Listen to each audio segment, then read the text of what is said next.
Our first tip is integrating your website with your voicemail. It's 2026. People are going to call you up. They're going to get your voicemail. They're probably not going to be happy. In the old days, it was acceptable, but now it makes sense to either A, obviously let them leave a voicemail, or B, direct them to your website where they can get instantaneous customer service. And I think it makes sense to let them go to the site and schedule a meeting or fill out a customer service form. Or if you want to let them, they can text you from the website as well. And, if you look at this one example, you'll see that there's kind of like a little bot that comes up and greets the consumer, and they can just go in, click on schedule a meeting, go right into the agent's calendar and schedule, a time to chat with them, basically making them feel like they're getting instantaneous customer service. So I think that's number one. You can't assume that people are going to be okay with voicemail, especially during the open enrollment seasons. You've got to let them know that they can continue on and to continue to get quicker service from you. Number two, it makes sense to now have what I call seasonal landing pages. If you're selling Medicare, you should have one created in the summer for AEP that you send out to your clients in July or August, kind of letting them know what the game plan is going to be. If you're trying to cross-sell annuities or life insurance, that can be an easy thing you send out maybe once a quarter, just letting your book of business know that you have those things.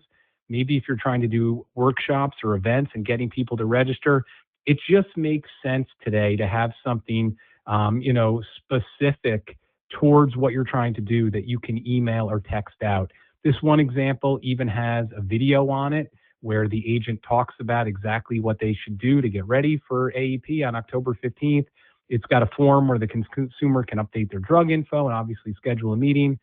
So having those types of things will help you get more results when you're trying to, email or text or use your CRM, to your current book of business and, potentially new clients. And then finally, you really need to have what they call a Google business listing. A Google business listing is free. There is a verification process. You just got to go to google.com/business, set it up. But really, this Google business listing should be integrated with your website. And what that means is when people Google you, obviously they're going to find the listing. They need to be able to access your website. It really makes sense to get as many reviews as possible on there.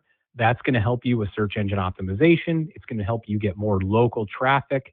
But when people go to your website, you want to be able to have those reviews on the site where it's pulling from Google and people can then leave more reviews. And like I said, that's going to help bring more traffic in, bring in more referrals.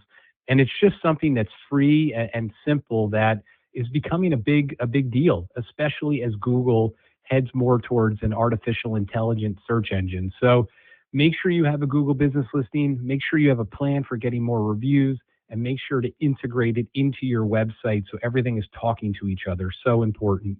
If you're looking for help this year with your website, make sure you check us out at snoozy.com. You can certainly learn more about us. If you're currently on the site, what I suggest is up at the top, go and click watch our demo. There, you can watch kind of a quick overview on what our strategies are, what services we provide.